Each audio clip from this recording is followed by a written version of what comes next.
Welcome, everybody, to an interview today with Joyce Les. Hey, that S got in your name again. Yes, that is it. Oh, that is spelled correctly. Okay, great. You got it right. Oh, good. So Joyce Laszloffy, and she is the perfect fit for this summit. So many reasons. One, she runs a program that helps people kick sugar, and she herself 9 years ago kicked sugar. Let me just read her bio. So over 9 years ago, actually, her anniversary of 9 years, I believe, is September 9th. Is that correct? Yep, in Incredible. September. Incredible. She started the journey of unhooking of kicking sugar, and she noticed very quickly, wow, this is seriously an addiction, and that she realized that I'm not alone. This is literally a global epidemic. So millions and millions of us are addicted, and most of us have absolutely no idea. We just keep thinking we suck at diets or that we lack willpower or like we're lame-o or something. But when you really understand there's an addiction in play, whew, it can take a real load off the shame and the blame and the guilt that we feel, and it can open us up to some strategies that really make a difference because willpower doesn't work. So she, out of endless encounters and stories that she heard on her own journey of helping other women to do what she did, she created a step-by-step program that helps women to, well, men, women, anyone, I imagine, break up with sugar and junk food. So she, of course, like all of us, never imagined that this would be possible, that just seemed like that is impossible to do. But she knows now that you can do it without feeling deprived and you can do it without using willpower. She teaches the science and psychology of eating, of unhooking, of falling in love with whole foods. She talks about emotional eating and cravings and all the layers and layers and layers and layers to this simple little problem called I eat too much sugar. And yeah, she's had almost 20,000 women in 3 years go through her program, which quite frankly is unprecedented. I mean, I don't even come close to that. I don't know anyone other than maybe Susan Pierce Thompson has come anywhere close to touching that many lives in this space. So welcome, Joyce. Thank you. Thank you, Florence, for having me here. My third year, I think, with the Kick Sugar Summit, and your 10th year. So, congratulations and bravo to you. Yeah, it's great to be here. Uh, so the obvious place to start is to tell us a little bit about what made you have the idea to kick sugar, and what was that journey like for you? Yeah.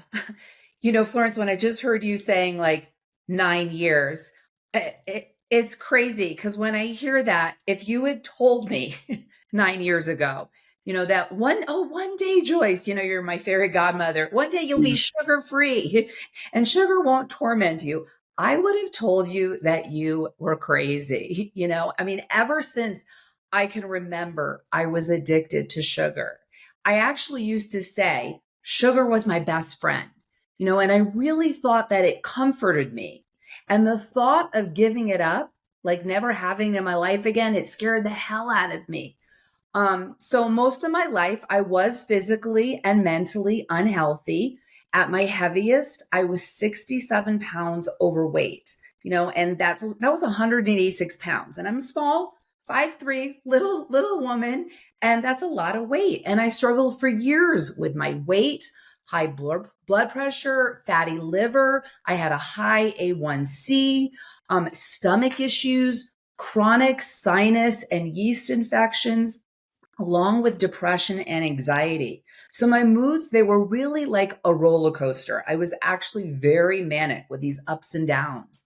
And that was all really due to the poor food choices that I made daily, and I didn't know it at the time, but the main culprit was sugar. That's what it was for me. And I used to go on diet after diet, restricting my calories during the day, just to then binge, at night, at 3 o'clock hour.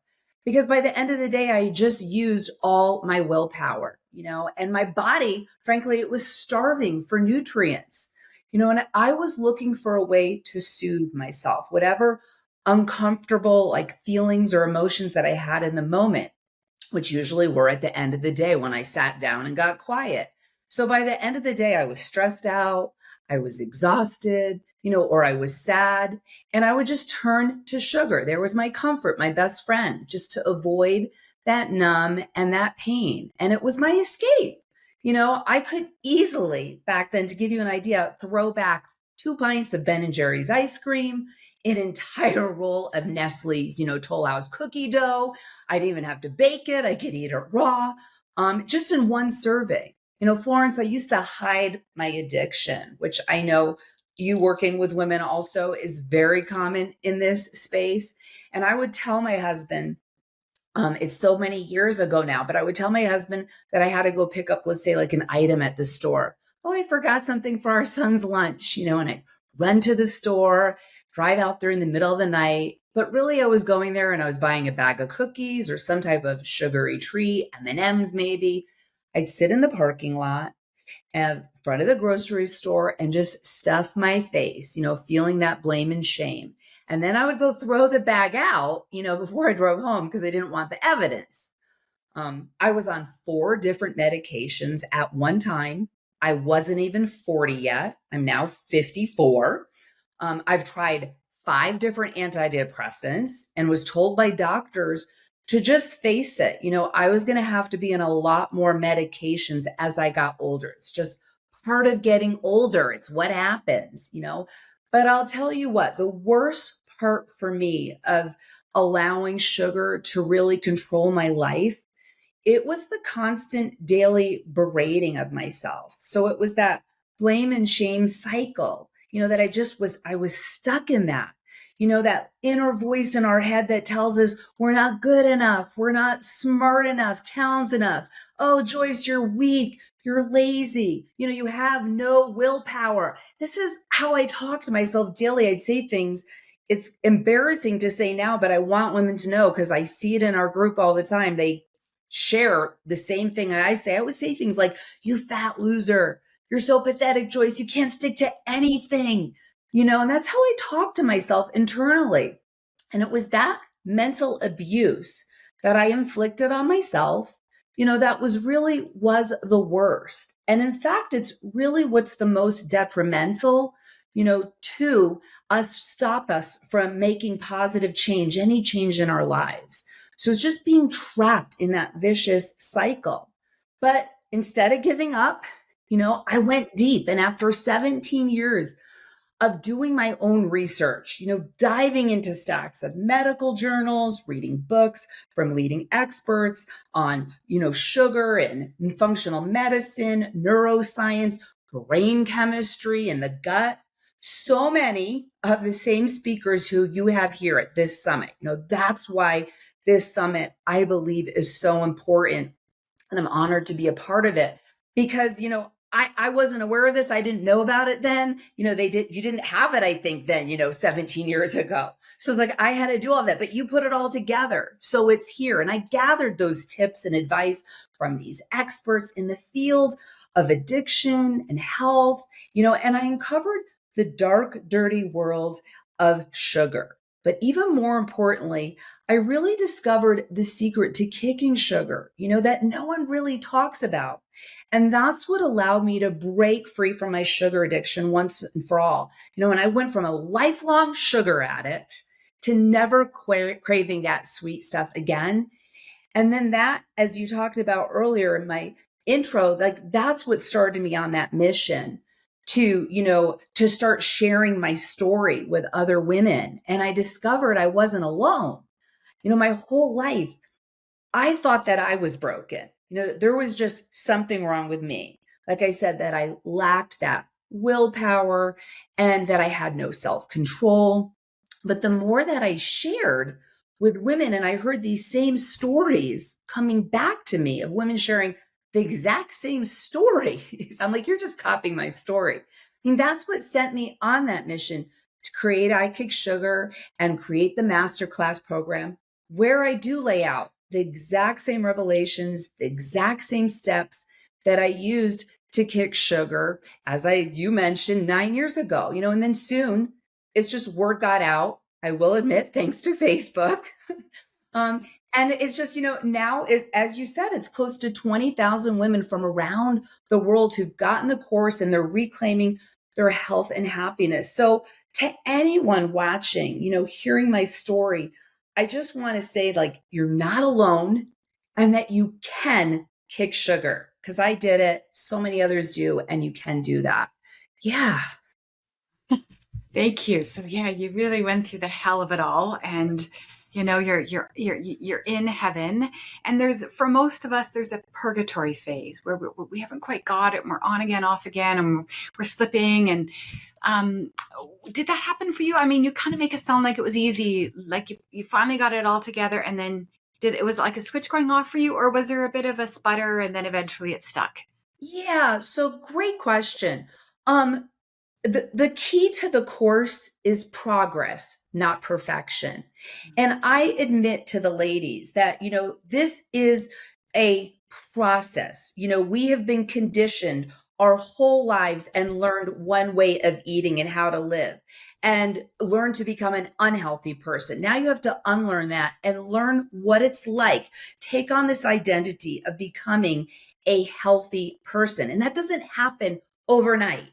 It is a process. I'm still learning 9 years later. I'm still perfecting becoming a healthy person.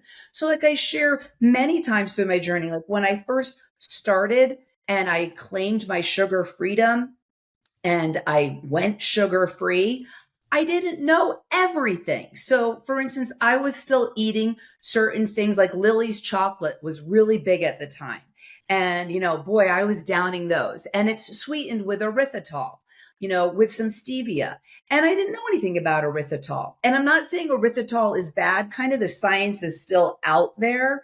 And, I mean, yeah, you're shaking your head. I agree with you. I don't eat it anymore, but it's certainly it was a stepping stone for me to get into the next phase, because I also still believed, hey, I'm sugar free, which also ties into how much is mindset and what you believe. So I wasn't beating myself up for having a Lily's chocolate bar. And then as I progressed on my journey and got healthier and ate even more real whole food, and I started paying even more attention to my body, like, wow, why is my stomach, still, bloating out? And why do I have all of this pain after I kick sugar? Do some more research. Now you're starting to hear other doctors saying erythritol maybe isn't so good. One says it's okay, the other doesn't. So I also encourage and I teach women to really become their own health advocate, to listen to their body. Their body knows best. And they are their own best therapist, their own best doctor. And they pay attention, close attention, like I started listening and realizing, it's these Lily's chocolate bars. I don't want them anymore. They don't make me feel good. I easily stop them. Or there was a time I also mentioned where I share with my ladies, I was eating, I encourage you to really not be concerned once you kick sugar and you're going through your detox, to not worry about calories and counting or macros or any of that. Just fill your plate up with real whole food, and if that means you're eating a whole bunch of raw nuts and nut butter, go for it. Lots of avocados. This isn't about losing weight at first. The weight will come off in time. Focus on right now getting through that detox and start incorporating the real food into your life. And so for me, it was these nut packs that I would buy at Trader Joe's. And they were just like raw almonds, raw cashews, and they had cranberries. Well, this was before label changing took place with the FDA, and they changed the whole nutritional label here in the US. And so they didn't have to put added sugars on the label. And I didn't bother to read the ingredients because it said it right on the ingredients. And I was misinformed. I thought, again, like, not going to beat myself up, that raisins, cranberries are just like raisins. And I'm like, I figured it was just naturally sweetened. I saw the sugar content, but I thought it was coming from the dried fruit. I'll have a couple. It's okay.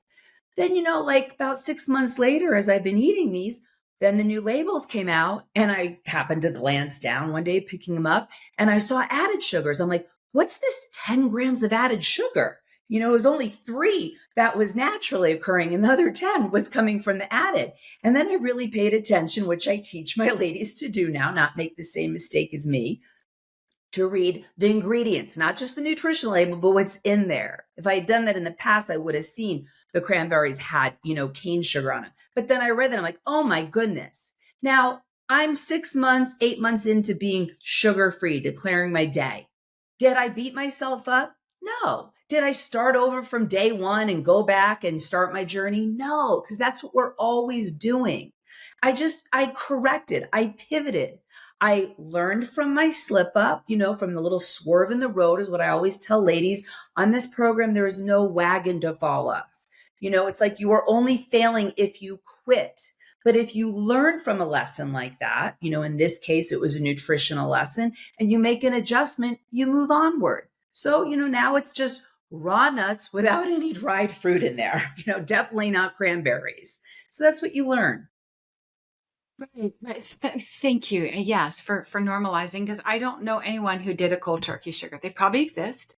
They Yes. probably exist, but it is a different kind of addiction and than others, in the sense that we all know stories of someone who just said, that's it, I'm never drinking again. That's it, I am never smoking again. That's it, I will never do cocaine or whatever. But Yes. food, there's always a harm reduction journey, and figuring out what you're going to let go of and when. And sometimes our diets expand as we walk the path, and sometimes they shrink as we become Yes. more attuned. Very, very bio individual. So for you, did you just give up sugar, and did you give up flour as well, like refined flour products, or was it just Yeah, like the great sugar? question. I don't eat a lot because I've been very gluten free on and off throughout. Hmm. I think that plays a huge factor on our gut microbiome. I'm not going to say that I don't have anything that, that is essentially not a nice complex carb. I mean, I'm all for complex carbs like a brown rice, quinoa, sweet potatoes. But I will have something that's made like a tortilla occasionally. This isn't an all do thing. Or if we're out on occasional treat, a gluten-free pizza. Hmm. But it's not the primary, meal, my staple meal that I'm eating all the time. Hmm. So, I don't like to say that it's moderation, because I had tried that in the past and I had failed with moderation. What I got really clear on is what the main culprits were for me and what I see with all the women in my program that I coach, which is really that ultra processed sugar, right? So we're talking about, the ultra processed sugars like high fructose corn syrup, or artificial sweeteners like sucralose, that is pumped into everything, either claiming to be sugar free, like a diet soda or a candy or Reese's peanut butter cup that says sugar free and it's got sucralose in it, or, an Oreo that has, the high fructose corn syrup in there. And this stuff, as you know, is pumped into over 80% of supermarket shelf products. And when I have women go through the program, one of the tasks I have them do in module 2 is to go ahead and to keep track, on an app, let's say like MyFitnessPal or any of those things, just for a day or two or three, of how they're normally, what they're eating.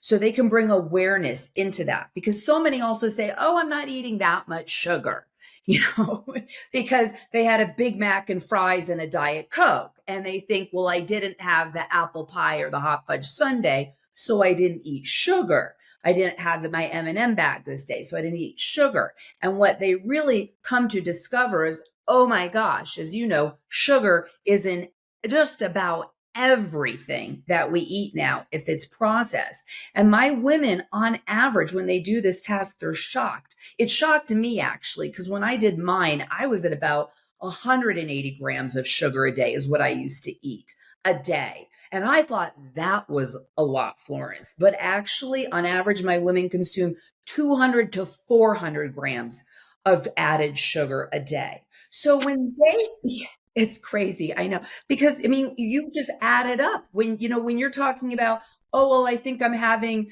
some healthy, even processed meat, and that then it's got sugar in it, or you have a honey baked ham that's got, barbecue sauce or honey on it, and you think you're, yeah, well, I'm eating something healthy, or a chicken glazed teriyaki dinner, can have 40 grams of sugar in it. And they thought that they ate something healthy. So when they do that task and they see that, it's like, wow. So that's where, if you just, I mean, I have women lose weight and reduce their cravings just by getting rid of diet sodas or regular sodas, juices, teas that have sugar in it, period, that alone. They're consuming so much sugar that way. And then you can really start, then worry about, oh gosh, should I have the little erythritol or should I make something with a little bit of honey in it? It's like, worry about that when you get to that step. That's where you and I were talking about at the beginning. This is a process. It's a journey. You don't have to go cold turkey in sense overnight in that way. Where I do draw a line for myself and I encourage women because the science is just too strong is I haven't in 9 years had a pack of M&Ms, a Snickers bar, ice cream. It's like, that is my hard no. Do I bake and encourage women to bake with, natural unrefined sugars like honey or date paste, or if they want to try the monk fruit or stevia? Yes, because to say you're never going to have another cookie again, you're just setting yourself up for failure. This program is about abundance. It's not about deprivation. So it's really teaching that. And it's learning to cook and bake with real whole foods. So you can still have that sweet treat, but in a healthier version. So I don't feel deprived. I have my cookies. I make them myself though, and I eat them myself. Oh my gosh. So excited. I can imagine there's lots of people going, I like her program. I like this. And I can imagine that with so much encouragement for women to be their own doctor and therapist and guru and dietitian, that there's going to be a certain percentage that will say, I can't do that yet. Maybe never. I don't think I can be in the kitchen and bake and not, no matter what it is, just get hijacked. So, and everyone's probably going to follow along a continuum. But the fact that you give them permission, I think, is in offering them the opportunity to explore healthy swaps. Yeah, absolutely. That's what it's about. It is a journey. It is a process.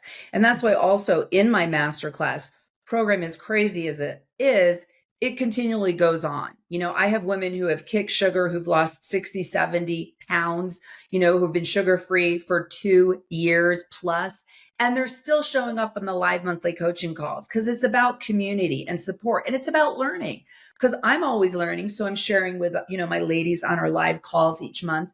And it's about growing. And if you joined to the gym to lose weight and get in shape and you built muscle, it's like after you reached your goal, would you quit the gym?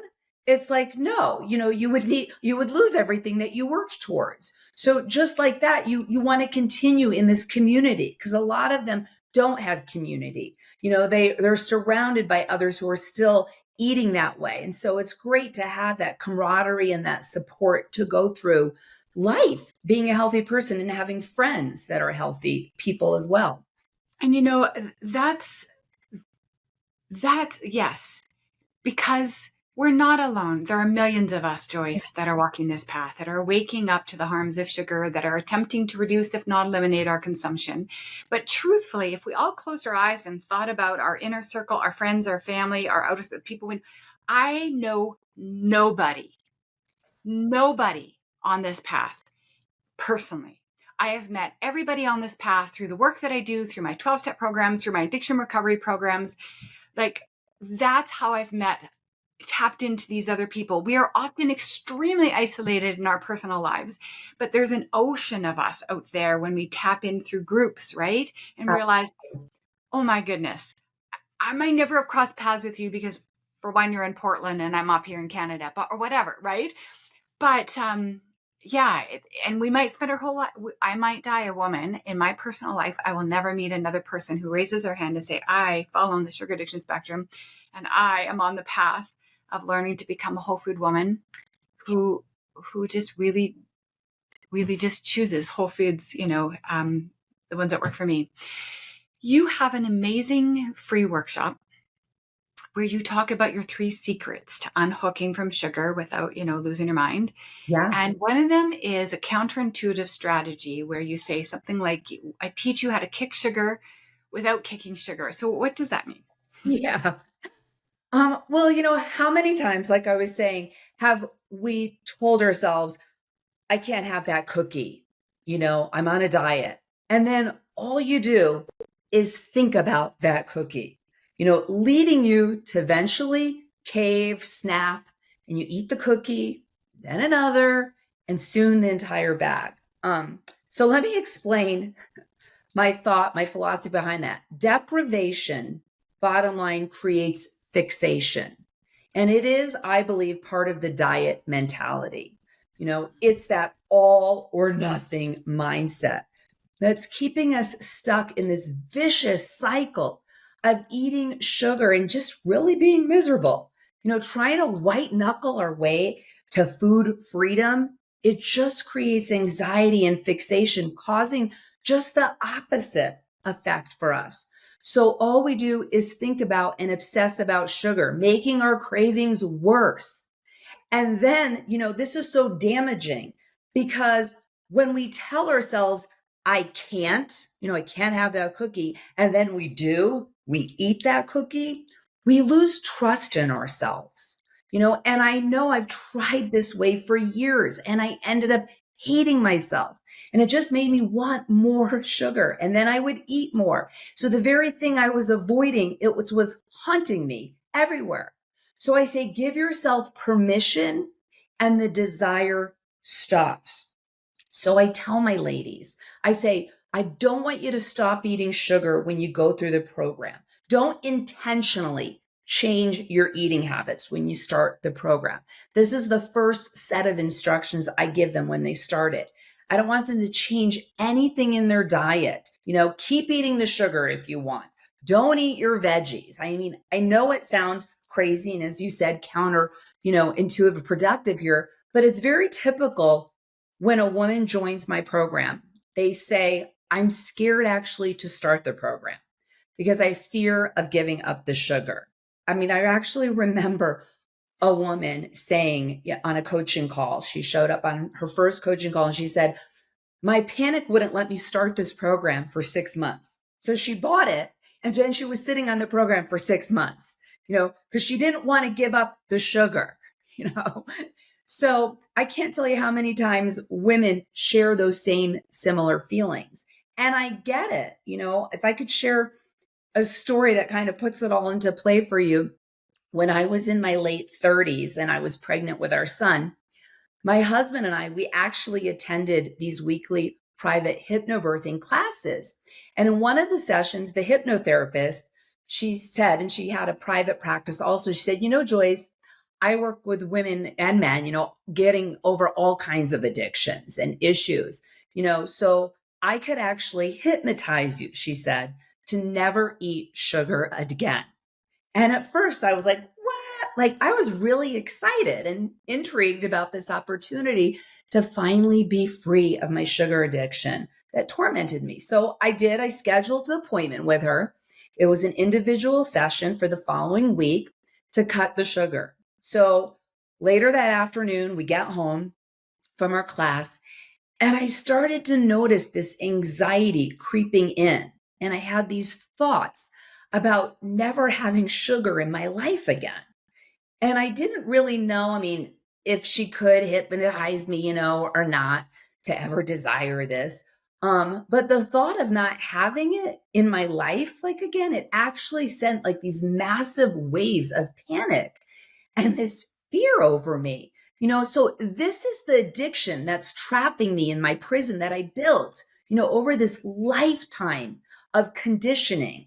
So Florence, I was just convinced that sugary foods were what brought me happiness and joy in my life. And thinking about not having them in my life, no longer, it actually scared the heck out of me. I was already dreaming, as I told you, I was pregnant, of my cake and all the desserts that my mother-in-law was going to be planning for my baby shower next month. So without any hesitation, I convinced myself, you know what, this hypnosis thing, it's a waste of time. It's a waste of money. It's not going to work. After the baby shower, I'll simply go cold turkey, kick sugar on my own, which didn't work. So, I picked up the phone and I canceled my appointment with her. So you see, trying to stop restricting myself, saying I can't have sugar. I just started this program. If these ladies start my program, that's what creates the fixation. And what happens every time any of us, try to do something, that going on a diet where we've told ourselves, that we can't have this. It's all we focus on. So again, give yourself the permission and the desire stops. I can't say that enough. What happens when we tell a little kid, don't touch the hot stove, little Timmy? What do? They touch the hot stove. They become obsessed with the stove. So trying to white knuckle our way, it just creates that anxiety and the fixation. And how many times have you been miserable on a diet? Because all we do is think about the very foods, that we're told, oh, you can't eat that. You're on this special diet now. So the method here that, I'm teaching, it allows you to let yourself just off the hook. And it allows you, what it more importantly does is it allows you the time to learn and to grow. And if you trust the process that I lay out, you see with a new foundation, what you learn working through the program, you're going to start to change first your relationship with sugar. And in order to change that relationship with sugar and with food, okay, you must change your desire. And that's what we're working towards and what I teach in the program. And that's the key really to being free, so if I can try and demonstrate with some of the viewers here that are watching, Florence, how changing your desire works. If you want, if someone's watching right now, you can think of it too. Like think of a food that you don't like. For me, I remember right away, my mom trying to feed me liver as a kid. Yuck. There's still even foods that I don't like now. So if someone offered me liver now, or if someone offered you that food that you don't like, would it be hard for you to say no to it? No. Why? Because you have no desire for it. And that's what you work on. So when you get to the end of the program, you have no desire for sugar. Here's another example. If you're a non-smoker, when you look at someone who smokes, do you desire or wish that, oh my gosh, you had that cigarette? No, of course not. You don't even notice the cigarettes probably behind the counter at the gas station, behind the attendant. You might notice the candy down below, but you don't notice the cigarettes. You're not jonesing for them the way someone who is a smoker is, because you have no desire, and you created that identity. That's what I want women to understand for themselves, that you are a non-smoker. That's your identity. It's very easy for you. But to a smoker, you better believe that they are eyeing those boxes and they truly believe, just like you with sugar, that they can't quit and that they need and they want those cigarettes. But for you as a non-smoker, it holds no power. So why? Why is that? And that's what we get into, because you weren't conditioned to the cigarettes, and you made a choice. It is a choice to not desire them at some point in your life. And I teach through the program and working through the 10 modules, completing all of the tasks that I have women do. Yes, there is work to do. That you can do that with sugar also. It's absolutely possible. So when you take something away, you just want it more. But if you allow yourself to do the work, while eating the sugar, you can change your desire first. And then the fixation stops. And then something really miraculous happens.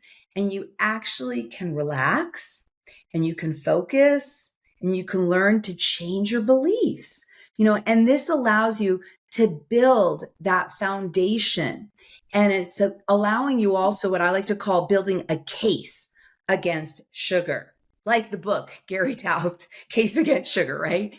And with this new foundation, that's when women see that their foundation, that their desire changes when they create that foundation towards sugar. And then it starts to change for them.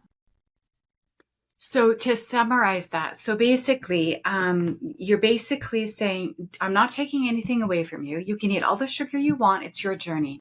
Yeah. You get to define what sugar-free is for you. Although here's my definition. Any ultra-processed added sugars, no bueno. Here's the science. But you get to decide when you're ready and what you're ready to let go of on your own terms based on a case that you make against those particular subfoods or versions of added sugars. So, for example, someone might say, Joyce, I do not want to have high fructose corn syrup or sugar or artificial sweeteners, but I'm okay with honey and I'm okay with maple syrup on the rare occasion because it doesn't seem to trigger me uh, or at this point, and maybe I'll change my mind later. And then what they do is they make a case for keeping the honey and the maple syrup in, and they make a case for why these go. And they don't stop making that case till something inside them says, I believe that. Yes. I Yes. believe that. Yes, exactly. You summarized it perfectly.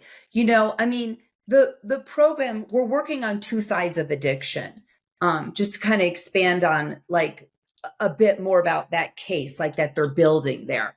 So in the program, as you know, I think believe that there's just two sides. There's the physical and the mental side, and once you take away that fixation, you're allowing yourself to continue eating the sugar as you're working through. You open yourself up to a new learning and that foundation. So the foundation that we're building is you're learning the science, for instance, like how your body and brain are affected by sugar. For example, neurotransmitters like the dopamine hit, right? Or your hormones, insulin spiking, ghrelin, leptin, etc. You're also learning what we're working on to build that foundation is becoming a sugar sleuth, learning to read those labels, that I was a slow process for me, and learning all the different names of sugar, 61 plus names of sugar now. It just keeps going on that list, right? And learn where they're lurking. And you discover where it is in those 80% of supermarket shelf, products that are laden with sugar. So you see, you learn why you really crave it. And when you learn the brain chemistry and the science behind what's physically making you reach for more, it's not because you're weak, right? Or you're broken. There's something going on there. And you also learn about, there's whole modules on your upbringing. So the conditioning, your family, your friends, society, how we all incorporate sugar and what it means to us, right? Media, marketing, big food and beverage, how they have all played a role in conditioning us to believe this lie. That somehow we actually get some happiness and comfort from eating sugary junk foods, which is just a lie. It's ludicrous. You start building that case, and you have to dig really deep also into the root of why you're reaching for that cookie in the first place. Because trust me, and as I'm sure it's never about the cookie. It's deeper than that, a lot deeper, like any addiction. And so until you address those reasons why you use sugar to numb and avoid that physical and emotional discomfort, one will continue to turn to it as a way of avoidance, just to numb. And as the science now shows our brain has neuroplasticity. We can absolutely rewire our brain, and we can change those automatic habits and those patterns that have become conditioned in us. So once we learn the psychology and the science of why we eat and why we're craving that sugar, along with bringing awareness, to our emotions and the circumstances that would keep us eating, that's when you can find the way out to food freedom. So when I work with women through the program and they're building this case against sugar and they're doing it, it takes away their desire for sugar. And when their desire disappears, their temptation, I see this happening for them, disappears. They share in the group or on the calls. And I have so many women halfway through, the program, working through the modules, sharing on our coaching calls and saying, oh my gosh, they're mad, almost mad at big food and beverage for what they've been doing and how they've been manipulating these food-like products, right? Or they're upset with their doctors, barely care about their health, and they're repulsed by how much they've been poisoning their bodies. Like when they do that task I talked to you about and they see how much sugar just they actually have been eating, that they're like, I just want to stop it now that I know what it's doing to me, And so when they get to the end of the program and I invite them to declare their sugar freedom, This is the real key right here. It's not because they can't eat sugar. I could still eat sugar if I wanted, right? It's not because they shouldn't eat sugar. You shouldn't eat it. It's not because Joyce told you at the beginning of this course, don't eat sugar. You can't have this. It's not that you can't eat it or you shouldn't. It's because you don't want to eat sugar. And that is a much more powerful place to stand. Coming from that, that's a place of empowerment.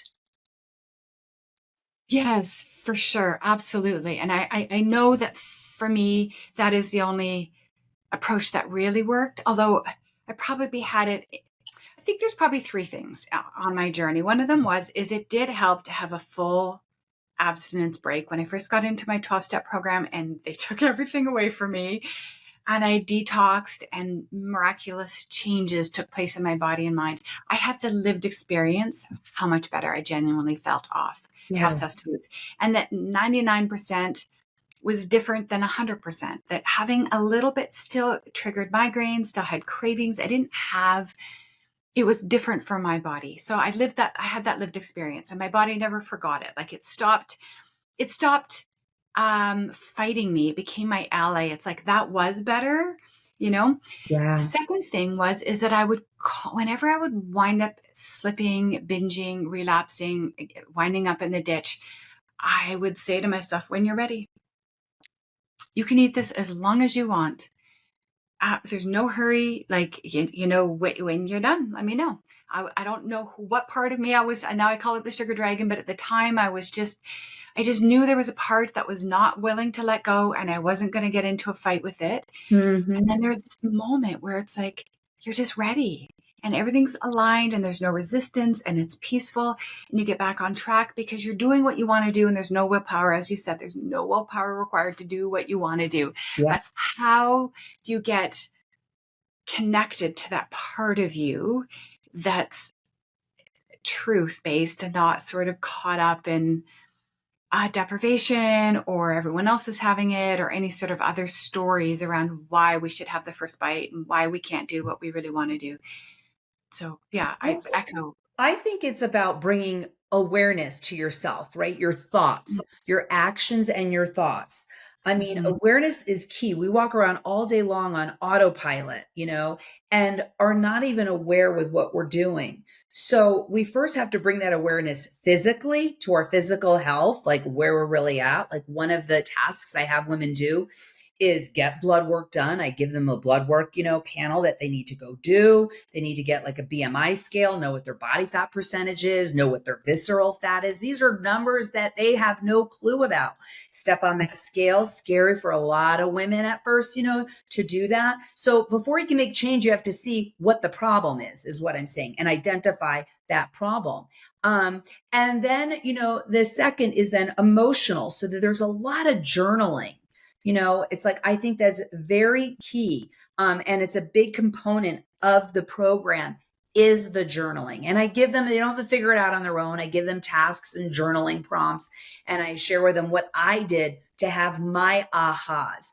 And you have to be ready. You and I were both at a point where we were ready. Just like, the woman I shared 6 months with the program, she wasn't ready. I was never ready. You've got to hit your rock bottom where you're like, enough is enough. I'm done.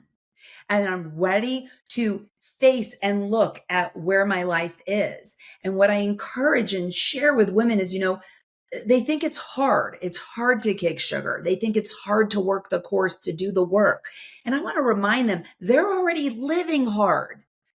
Going to like doctor's appointments after doctor's appointments, making these, paying those copays and keeping track of your medications and the side effects, not being able to get down on the floor, and play with your kids or your grandchildren, being out of breath, going up one flight of stairs. That's hard. Being swollen, feeling inflammation and the aches and pains, hard. You're already living hard. This is actually easy.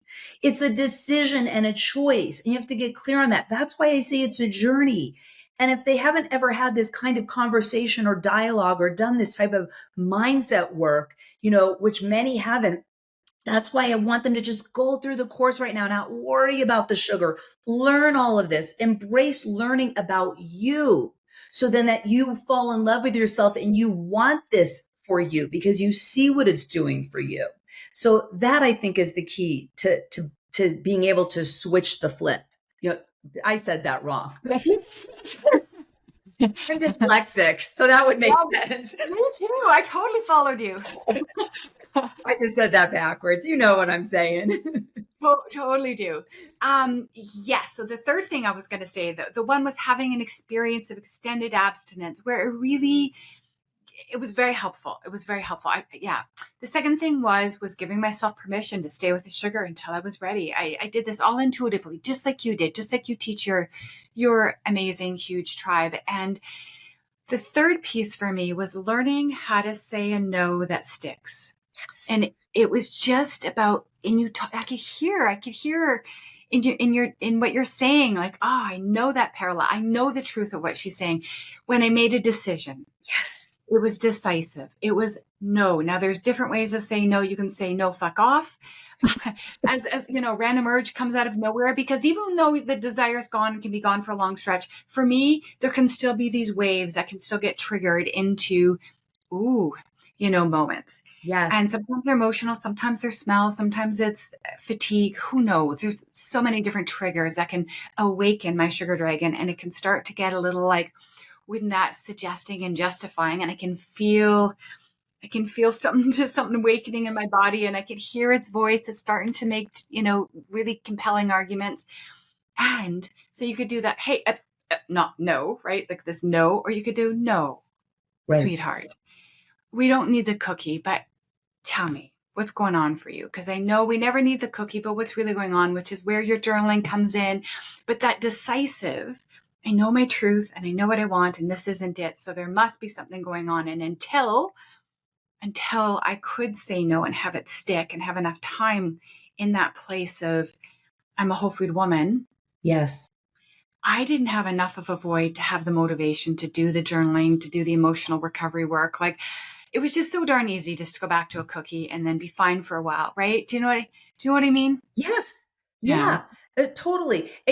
You nailed it. And it is a decision. And the root of decision, to cut off. So that is what's so powerful. When you make a decision, you are cutting off all other options. It's very decisive. And to help make that decision, one of the things we're working through in the program also is creating a new identity, because most of us have our identity wrapped up around this food, right? That we're eating right now. Like back then, I bought all the magazines like Home Garden and, all these like cute little Mary Englebright, whatever it was, like A Country Home. And I say this because what's in all of them? Like all these delicious recipes, scones and muffins. And I had like 30 different little cupcake platters for my country home. And I just wanted to live this perfect little magazine lifestyle of, a country home that had my little pedestal with fresh cookies, or my candy jar on my coffee table for my visitors that never came. And who ate all this stuff? Me. These magazines were around me. So I was immersed in that. It's like you become what your identity is, who you become. I didn't have running sneakers. I didn't have fitness magazines. I didn't have a membership to Whole Foods. I don't think they existed then. Maybe they did. It's like, What do you mean? I didn't have any of that. My identity was this person who baked, who had this, had to have fresh baked cookies for her son, and go trick or treating. And so you have to change that identity. And that was one of my aha moments when I was at my very bottom of the barrel 9 years ago, where I had my epiphany about kicking sugar when I was talking to myself and journaling, saying, you've tried 1,000 times, Joyce. Why is this time going to be any different? I'm writing this down, talking to myself in my journal. It's like, you've tried and you failed, and you tried and you failed. Like, you can't do this. How could you do this? And then all of a sudden I heard this voice come to me. It was my voice, my alter ego. And I started writing, yes, you can. You can. And you have. What do you mean I have? You have. You did it 28 some years ago, however long ago it was. It's been 30 plus now, when I decided and I declared that I don't eat meat. Way back when, in my early 20s, I chose to become a vegetarian, and I wrapped my identity around being a vegetarian. So that makes it so much stronger, right? And so I was an animal rights activist, an animal advocate. I was out there. I remember John Robbins. You've had him on, Ocean Robbins. I mean, I met his dad. I had his dad come, to one of our speaking events. I mean, that's how old I am in that event, when Diet for New America came out. And back then it was all about the animals for me, but I was very solid and strong because I created a belief and identity. And I have never in all these years, 30 plus some years, eaten meat again, nor do I have any desire? Does it have any like pull on me whatsoever? And it was very easy for me to be around people when I first gave up, meat, and they're like, "Oh, do you want a hot dog? Do you want a hamburger?" No, thank you. I don't eat, animals. I don't eat meat. What? Back then it was really weird. Now it's everybody. We've got vegetable burgers everywhere you turn. But back then it was really like, kind of like sugar now. What? You don't have sugar? But even now it's becoming more known thanks to summits like you're doing right now to get the word out. And so identity is key. And I remind women they've all done this like at some point in their lives. So I want to show them how powerful they really are. So many, like, for instance, for religious reasons, that during Lent, they give up, eating something. And for them, because they put that meaning behind it, right? A purpose and identity, it's easy for them to turn it down. It's easier for them to not want it because they feel good about it. There's a whole story that they've created around why they're not eating that, right? And that's what we're working on also through the program, to create that identity and that story of being a healthy person, one who does not eat sugar. It's that simple. What if there was somebody who said, well, Joyce, you give us such latitude, such grace to define what sugars we want to let go of, what we're ready for, what's our definition? What if somebody kept enough of the refined sugars, added sugars in there that they just couldn't seem to get over the cravings and the hump and they were struggling? And how would you help someone like that? Because what's happened is, I've experienced this as a coach, that I do give that kind of space, probably less than you do, but I do give it. And my fear is that I'll give them just enough rope that they'll use it to hang themselves. Right. And then I feel really bad about it. I'm like, oh, should I just like really invite them to just cut it all out? And then you can decide Yeah. where you land after that. Anyways, I'm curious to know what you Yeah. do in that case. I want to be clear. I'm not, again, saying moderation. And when I say you define what your sugar freedom looks like to you, I truly believe in sugar sensitivity. We're all on different spectrums. So much has to do with our gut microbiome and where that is. I learned so much about sugar sensitivity from Kathleen DeMose from Potatoes Not Prozac. And so I do see that with myself and my family members, like how it couldn't phase them one bit, sugar, and, trigger them for anything. But for me, it does. And just from going through my own sugar journey, seeing, okay, let's talk about this. I had the nut packs that I mentioned to you in the past when I first started that had cane sugar. And yet I didn't know I was eating the cane sugar and I was already sugar free. So what's that about? I'm not a scientist. I'm not a doctor. I don't claim to be, but I'm pointing out that I wasn't triggered to eat more sugar because I had such a small amount. Now, if I was eating a Snickers bar, I would have had probably the same amount of sugar as that pack, or a little mini Snickers bar. I would have had all this blame and shame around that Snickers bar because I had a story and conditioning around it. So yes, I want to say sugar is evil. Sugar is evil, honestly, the way sugar is processed nowadays. And it is so different from what it was 50, 60 years ago.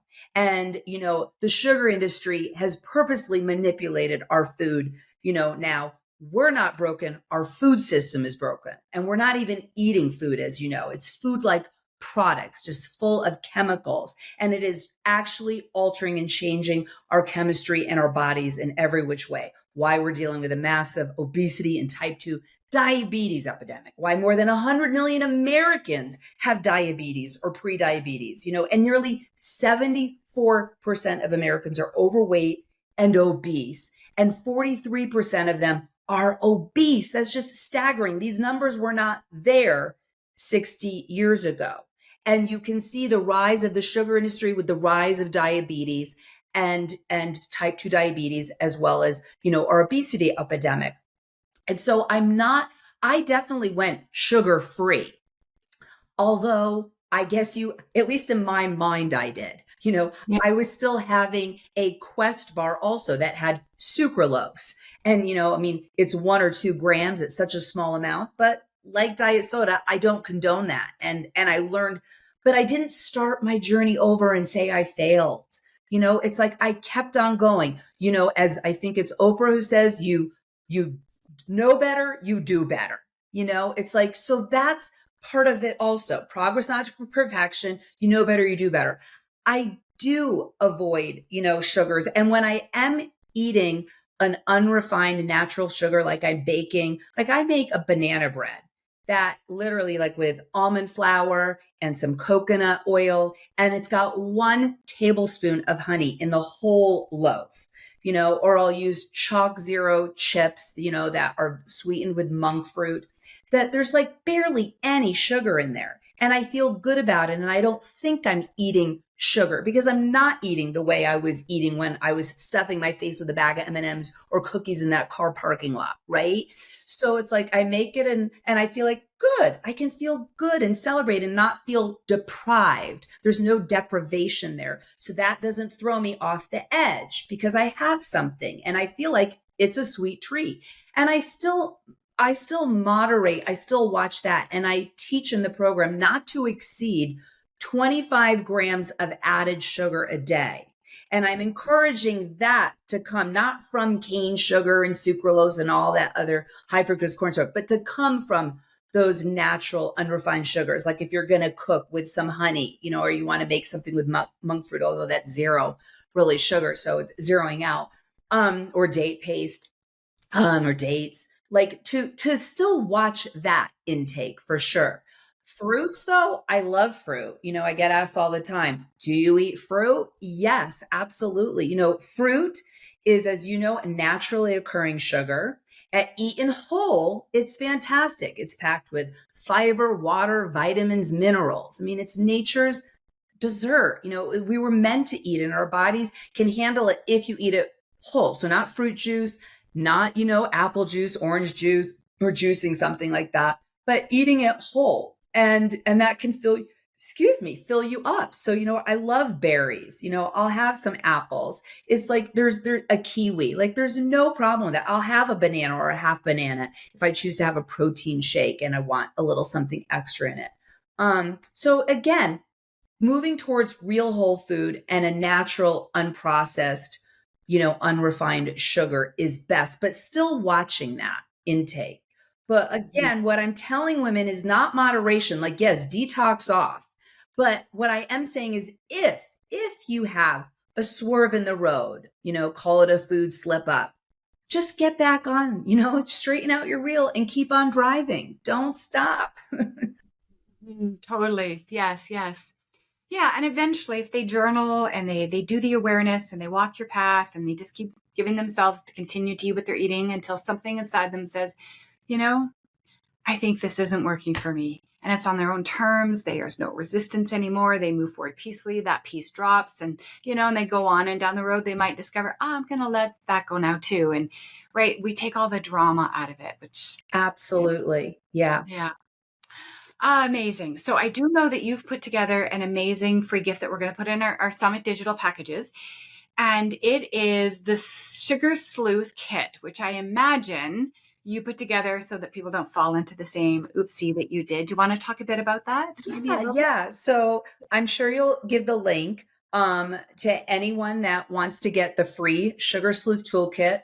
For anyone watching, it's in it. They're going to learn, how to become a sugar sleuth. Like you said, how to read labels, identify, kind of see where sugar is lurking. So they can grab that. And then in that free guidebook that will be delivered to them via email, I'll also include a link if they choose to register. I offer a free 2-hour live intensive workshop. And in the workshop, They're going to learn my 3 secrets to kick sugar. And they'll also learn the 8 signs of sugar addiction to really identify and see how sugar has been showing up and playing havoc in their life. Yeah. So you'll share the link and they can grab that for sure. Awesome. How can people find you? Yeah. It's just ikicksugar.com. You got it. ikicksugar.com. I'm on Facebook and Instagram. On YouTube is ikicksugar. So real simple. Not the Kick Sugar Summit, but I kicked with an ED, Kick Sugar. Yes, yes, yeah. Yeah, independently and completely separate. I came up with a Kick Sugar Summit. She came up with her name. There's another woman in my very first summit who had a program called Kick Sugar. And she was lovely. And I remember she was Christian and had quite a Christian take on it all. It was Okay. beautiful. And she was like, "Oh, I'll share it with you." And I never looked at it. I mean, it was generous, but I was overwhelmed and I didn't think to look at it and I didn't. And then at one point she accused me of taking the name. And I'm like, "Oh my good Lord. No, no, no, no, no, no." Yeah. It just came to me and it came to you and it's come to Connie Bennett has kicksugar.com. She thought, right. It's just, yeah, That there I is no feel the same way, Florence. We need more of each other, not less. And so right. it's about building each other up. You know, I just, and I always want women, and I let women know, like I'm out here. Um, I I'm one voice, right? And you might not resonate with my voice, with the way that I teach, my teaching style, anything about my program. And so it's so important for us to have all of us different people out there teaching, because just like any coach or trainer at the gym, each person is going to mesh and attract. So I don't care where they learn it. Right. It's like I want them to just learn it. It's like Miracle on 34th Street. If you remember that movie, that old movie where he sits on Santa's lap and he wants something and they didn't have it, I think at Macy's. So he told him to go across the street to Gimbel's. And it's the same thing here. If my course and program and I don't resonate with you, then go somewhere else. But please go somewhere and find, because there is so much help and abundance out there. And any of the viewers right now, I just want them again to know that they can kick sugar and change their lives and reclaim their health and their happiness for sure. So, so true. And while the summit is airing, Joyce was telling me that she's going to be in Italy on a bike trip. Yeah. So that's what life is like on the other side. And if you ever hear a voice in your head that says you're going to be the exception and you can't do it, it's not true. That's the resistance. Yes. That's the voice we learn to identify, right? And they're lies. It's because we believe lies that we got stuck. And so if we can start to see through them, use some strategies, go to her workshop, it'll be amazing. You will get this. You will get this. And you can join the land of the whole food women and very happy. Thanks so much for your interview and your time and your beautiful work. Thank you. And the same to you. Thank you, Florence.